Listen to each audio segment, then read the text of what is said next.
전 세계의 3대 악인 중에 하나로 뽑혔던 시진핑 씨가 우리 진빙이 형님이 윤석열 당선자한테 전화를 건다고 그래요.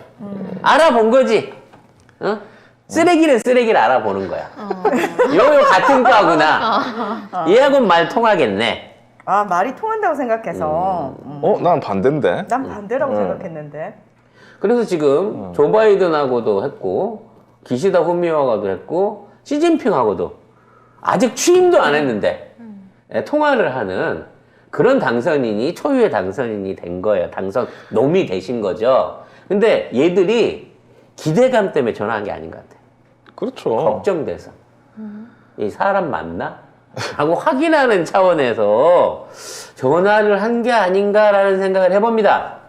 그렇죠. 원래 큰 걸 결정을 앞두고 보스가 최종 결정을 내리기 전에 일단 내가 확인 한번 해볼게 하는 지금 확인 작업을 한 거죠. 조 바이든부터 시작해가지고. 그래서 아마 이제 한반도 정세에 대해서 왜냐면 윤석열 사실은 이걸 윤석열한테 전화를 하면 안 돼요. 천공스승한테 전화해야 되거든요. 여기에 관련된 거는 여기 천공스승이 담당을 하실 거기 때문에 천공스승을 하셔야 됩니다. 일단 이제 전화로 형식적인 절차는 취했습니다만 많은 분들이 이제 중국 관계 뭐 선제 타격 사드 얘기해서 안 좋을 거 아니냐 생각했는데 저는 오히려 대중국 관계는 이명박근혜 그러니까 박근혜 때가 최고로 좋았다고 하는데 사드만 안 했으면 이 꼴은 안 당했어요. 열병식도 갔다 온 유일한 사람 아니겠습니까? 아 진짜. 사드만 아니었으면 괜찮을 건데 이번에는 괜찮을 걸로 봐져요. 왜요? 권영세가 핵심 키를 쥐고 있거든. 중국 대사 있었잖아요. 중국 대사하던 권영세가 중국 내에 시진핑 그룹하고 벌여놓은 사업이 굉장히 많다라는 말씀을 제가 드린 적이 있어요. 근데 그거를 오바마가 시켜갖고 사드 받는 바람에 지금 그게 다 정지돼 있는 상황이거든요. 다시 수금하러 가겠네요. 다시 사업을 벌이러 이 세력들이 들어갈 가능성이 매우 높습니다. 그렇기 때문에 문재인 정부보다는 대중국 관계가 훨씬 저는 잘 풀릴 것으로 개인적으로 기대를 하고 있습니다. 왜냐면 얘들은 국제 질서라든지 외교 정황보다는 눈앞의 이익이 중요한 집단이거든요. 그리고 예전 동업자라니까.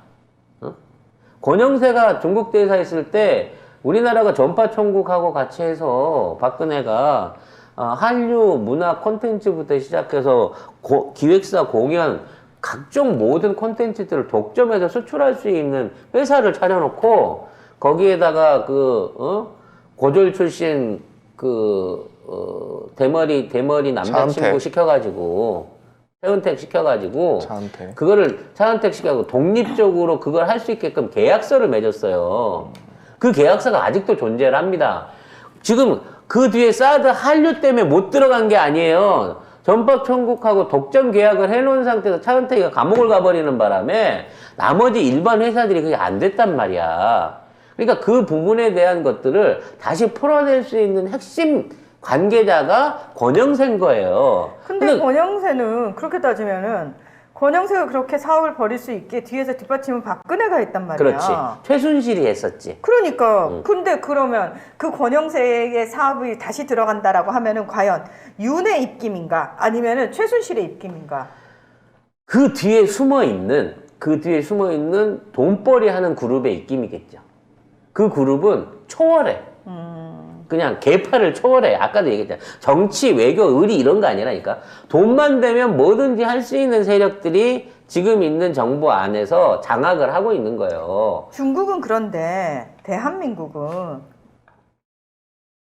마찬가지야. 이명박근혜가 서로 대립을 한 것 같지만 사업적인 부분에서 대부분을 승계해서 이어받았어요. 다만 주력이 좀 틀렸지. 하지만 그 사업 전체를 이끌어가고 있던 세력들은 한 세력이야. 내부적인 적폐사로는 똑같아. 그냥 김기춘인 거예요. 내부적인 배경으로 따지면. 그럼 김기춘이 지금 이번에도 돌아왔잖아. 박근혜 나오자마자. 그럼 다시 활동 시작한다는 얘기고 벌써부터 자원외교 부활한다는 얘기가 나오고 있어요. 헐. 지금 같은 그 자원 수급 상황에서 한국이 지금 너무 해외 투자를 안 해가지고, 문재인 정부에 너무 투자를 안 해가지고, 해외에 있는, 자원 자산들 획득에 어려움을 보인다 그래서 적극적으로 자원 해결을 해야 된다고 얘기를 떠들고 있어. 이명박 절개들이, 이명박은 아직도 감옥에 갇혀 있는데도 불구하고 그 사업을 도로 꺼내놓고 있다니까? 4대강 사업 다시 기어 나오고, 그린 원전 사업도 기어 나옵니다. 그리고 중국하고 그 전력선 연결해가지고 중국에서 전기 사다 쓰는 것도 조만간 다시 재개될 거고, 한일 해저 터널도 할 거예요. 이 사업을 다 손정희가 하던 거거든. 손정희가 이명박한테 뒤통수 맞고 돌아갔다가 그 당시에 국내에다가 인맥을 굉장히 많이 깔았어요. 여야 국회의원들을 비롯해갖고 통일교 비롯해서 각종 단체를 통해서 쭉 깔아놨던 거 다 살아나고 있는 거예요, 지금. 통일교, 신천지, 이명박 그룹, 옛날에 그 다음에 최은순 그룹, 얘네들이 윤석열이라고 하는 병풍을 앞에 놓고 뒤에서 꼬물꼬물 살아나려고 지금 다 한꺼번에 일어나고 있는 상황이라고. 아이고. 그래서 저는 대중국 앞으로 비즈니스는 더 잘 될 걸로 봐집니다. 대신 우리가 외교적으로 또는 국익에 침해받을 수 있는 사안은 생기겠지만, 거래량이라든지 거래액이라든지 이런 것들은 오히려 더 확대될 수 있는 전망이 있어요. 네. 왜냐면 전애들은 명분이나 실리보다는 돈을 위해서는 뭐든 할 조직인 거거든요. 네.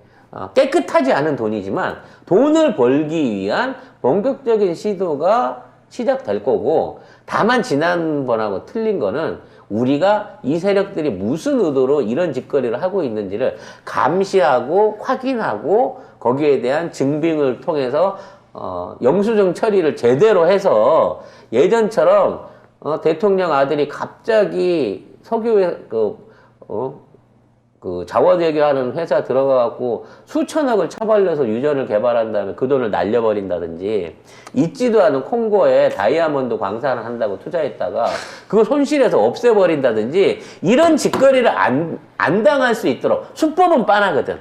그 수법은 빤하기 때문에 그것들을 지켜봐야 된다는 거예요. 대놓고 도둑질하는 거를 우리가 감시를 하면서 못하게끔 방해를 해야 되는 어떤 그 의무도 우리 국민들한테, 우리 민주당한테 추가로 생긴 거라는 거죠. 아이고. 근데 그 전에 뭐 D-23이니까 뭐가 됐든 뭐 지금 기다려 보시죠. 이게 장난으로 생각할 게 아니라요. 지금 수도 민영화 얘기부터 공항 민영화 벌써부터 다 사방에서 튀어나오고 있어요. 문재인 정부가 억지로 억눌러 놓고 있었던 민영화 관련 의료 민영화 법안부터 시작해 원격 의료 등등 그동안 억지로 눌러놓고 있던 부분에 대한 규제를 풀어라, 이거 사업해야 된다라는 얘기가 꼬물꼬물 다 기어 나오고 있다니까. 당연히 나오겠죠. 근데 이런 게 기어 나오는 건 뭐냐는 거지.